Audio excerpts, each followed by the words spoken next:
Hello மக்களே! இந்த wild card contestants உள்ள வந்ததுலேருந்து அவங்களோட ஃபர்ஸ்ட் டார்கெட் வந்து பார்வதியா தாங்க இருந்தாங்க. பார்வதிய வச்சு செஞ்சாங்க. இந்த வாரம் பார்த்தீங்க அப்படின்னா, பார்வதி கூட சேர்ந்து அன்பு கேங்க தான் டார்கெட் பண்றாங்க. அதுல மெயினா சபரிய தான் பண்றாங்க. ஏன்னா சபரி இந்த வாரம் கேப்டன். எப்படியெல்லாம் பிரச்சனை பண்ணலாம்னு உட்கார்ந்து யோசிப்பாங்க போல. ஒண்ணுமே இல்லாத ஒரு பிரஷ் விஷயத்த வச்சு, நேத்து நைட்டு நீங்க லைவ் பார்த்தீங்க அப்படின்னா, ஃபுல்லா அத பத்தி தான் பேசுனாங்க. இன்னைக்கு மார்னிங்கும் அத பத்தி தான் பேசுனாங்க. இவங்க வந்து சபரிய அக்யூஸ் பண்றாங்க. சாண்ட்ரா ஒரு மெச்சூரான ஆள்ன்னு நமக்கு தெரியுங்க. ஆனா இந்த வாரம் இவங்க சபரி கிட்ட நடந்துக்கிற விதம் பார்த்தா கொஞ்சம் வியர்டா தான் இருக்கு. இவங்க நிஜமாவே ஃபீல் பண்ணி அழுகுறாங்களா? இல்ல நடிக்கிறாங்களா? அந்த சீக்ரெட் டாஸ்க்ல இருந்து இவங்க என்ன பண்ணாலுமே கொஞ்சம் டவுட்டாவா தாங்க நமக்கே இருக்கு. சபரிக்குமே அந்த டவுட் தான் இருந்துச்சு. இவங்க ஏதோ பிராங்க் பண்றாங்களா? இல்ல ஏதாச்சும் டாஸ்க் பண்றாங்களா? அந்த மாரி. ஏன்னா இவங்க குசு குசுன்னு பேசிட்டே இருப்பாங்க. இதனால சபரி வந்து ஒரு வேளை இது அந்த மாரி ஏதாச்சும் இருக்குன்ற மாரி தான் அந்த பிரஷ்ஷையும் அந்த இதையும் மாத்தி வச்சிருப்பாங்க.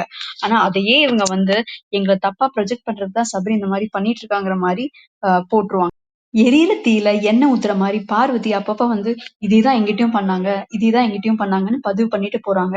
அப்பப்போ இந்த விஷ பாட்டில் வியனா வந்தும் தேவையில்லாத விஷயங்கள் சொல்லி எல்லாரையுமே ரீடைரக்ட் பண்ணி அவங்க பாயிண்ட்ட வந்து ப்ரூவ் பண்ண ட்ரை பண்ணிட்டு இருக்காங்க.